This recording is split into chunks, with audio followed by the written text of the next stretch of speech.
अक्टूबर में लगातार दूसरे महीने औद्योगिक उत्पादन की विकास दर यानी कि आईआईपी में बढ़ोतरी दर्ज की गई है। इस बढ़ोतरी से इकोनॉमी में रिकवरी की उम्मीद और पुख्ता हो गई है। एनएसओ के आंकड़ों के मुताबिक अक्टूबर में आईआईपी 3.6% बढ़ा है। पिछले साल अक्टूबर में इसमें 6.6% की गिरावट हुई थी। सितंबर में भी आईआईपी 0.2% बढ़ा था। इस बढ़ोतरी में मैन्युफैक्चरिंग सेक्टर का खास रोल रहा है। इससे साफ संकेत मिला है कि सरकार का आत्मनिर्भर राहत पैकेज मैन्युफैक्चरिंग सेक्टर की सेहत सुधारने में कामयाब रहा है।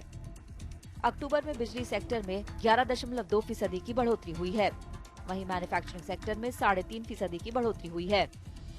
मैन्युफैक्चरिंग सेक्टर के इस प्रदर्शन ने सरकार का भरोसा भी इस सेक्टर पर बढ़ा दिया है।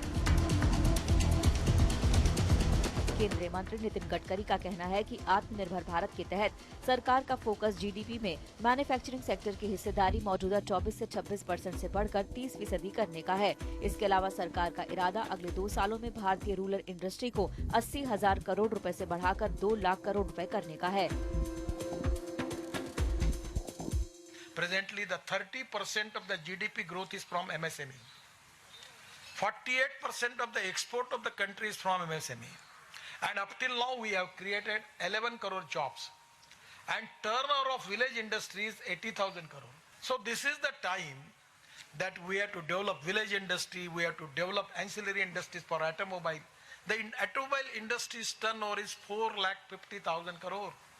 I am also minister for that.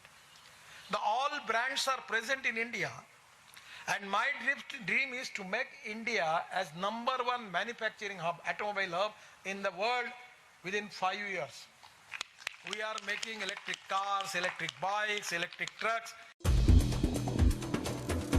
Gadkari ने कुछ ही रोज पहले कहा था कि मैन्युफैक्चरिंग सेक्टर के दम पर 5 करोड़ रोजगार पैदा किए जा सकते हैं। अब उन्होंने फिर दोहराया है कि एमएसएमई देश की अर्थव्यवस्था की बैकबोन है। Today it is a time for the country, for the society, for all of us, that how we can create employment potential. I know that for employment potential, for creating employment potential, we need industry. And industry need good type of skilled workers.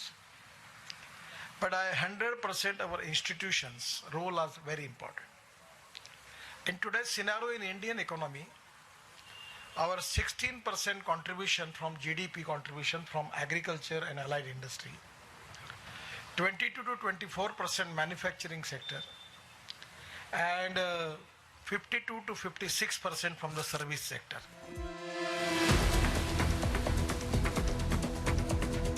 Nitin Gadkari ने कहा कि सरकार का focus rural industry में रोजगार और उसकी growth को बढ़ाने पर है। इससे देश में गरीबी खत्म करने में मदद मिलेगी। इसके तहत सरकार की पहली प्राथमिकता गांव, गरीब, मजदूर और किसान है।